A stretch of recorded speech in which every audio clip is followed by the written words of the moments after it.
While I was deployed overseas, risking my life in deserts and mountains far from home, something unimaginable was happening back on my land. My ranch, the place I had built with sweat and blood, the land that carried the weight of my family's history, was being stolen from me. The Homeowners Association had decided that since I wasn't there, my property was fair game. They started sending notices I couldn't respond to, claiming I owed fees I didn't, fines for violations that never existed, and eventually, without my knowledge, sold my ranch to someone else. I remember staring at the letters my cousin sent me in disbelief, my hands shaking. This wasn't just a financial loss, it was personal. They weren't taking property, they were taking my life, the place that anchored me in the world. When I returned home, the reality hit harder than any blast I had faced overseas. The gates of my ranch were closed, strangers living in my home, vehicles parked where my truck used to sit, and a man I'd never met lounging on my porch with a smug grin.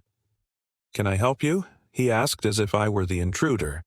My stomach turned to lead, rage coiling in my chest. I tried to speak, my voice tight with anger. "This is my property." He laughed, a sound that cut deeper than any knife. "Not anymore. You abandoned it," he said, as if my deployment, my service, my sacrifices were meaningless. That night, I parked my truck down the road, staring at the dark silhouette of my stolen home. My mind raced, heart pounding, but I forced myself to breathe. Anger alone wouldn't fix this. Strategy would. Patience would. Revenge would. Over the next few weeks, I mobilized quietly. I called old friends from the military who had gone into law and investigations, people I knew I could trust. We started gathering every scrap of evidence we could find: illegal HOA notices, forged signatures, fraudulent sales documents. Every violation they claimed was baseless. Every action they took was illegal. I pored over county records, dug through archives, and every night I pictured the faces of the board members, imagining the shock and fear that would come when justice caught up to them. We filed lawsuits, and when the case went to court, the HOA board's smug confidence faltered. They strutted in, thinking their money and connections could protect them, but the evidence was overwhelming. Fraud, overreach, illegal foreclosure, everything they had done came crashing down under scrutiny, and it didn't stop there. We discovered their pattern. They had been targeting other deployed servicemen, exploiting their absence to seize properties. What I thought was personal turned out to be systemic corruption. The court proceedings moved quickly after that.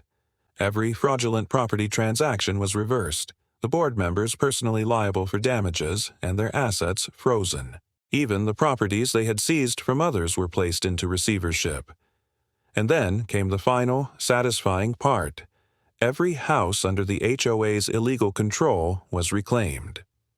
I watched, standing on my reclaimed land, as moving trucks arrived to escort them out. Board members, once smug and untouchable, now red-faced and shouting, faced the consequences of their greed. My ranch was mine again. The soil beneath my feet finally rightfully so, and I breathed a long, deep sigh of relief. As I walked the fields I thought I'd lost forever. Memories of quiet mornings, hard work, and family gatherings flooded back. The revenge wasn't just about getting the land back. It was about seeing justice unfold, knowing that those who tried to take advantage of my absence had been dismantled. Their arrogance had blinded them, and in that blindness they created their own downfall. I felt a satisfaction deeper than I had imagined, a release from the anger that had burned so hot while I was away. Standing on my porch at sunset, the wind rustling the grass I had fought to protect, I realized something important. Justice is patient. Revenge is methodical. And no matter how small or powerless you feel, if you persevere, fairness has a way of coming back. The HOA thought I was gone, thought I couldn't fight back. They were wrong. And in the end, every action they took to harm me was returned to them tenfold. The ranch stands today not just as land, but as a monument to resilience, to standing firm in the face of betrayal, and to the power of never underestimating someone who has nothing left to lose except justice itself. This isn't just my story. It's a story for anyone who has ever been wronged, overlooked, or betrayed. It's proof that patience, strategy, and determination can turn the tables. I went to serve my country expecting to protect it, but in doing so, I discovered I also needed to protect my own life, my own home, and my own dignity. The lesson I carry is simple. Never let greed and arrogance go unchallenged, and when you fight for what's yours, fight with every resource, every ounce of patience, every skill you have. Because when the storm finally hits, it hits hard, and the taste of justice is sweeter than anything else in life. And as I stand on my land, the sun setting across my fields, I allow myself one final thought. They thought they could erase me. They thought they could take everything while I was gone. But I came back, and they paid for every misstep, every act of greed, every moment of arrogance. My ranch, my home, my life, it's mine again. And I know one thing for sure, never ever underestimate someone who has nothing left to lose except justice itself.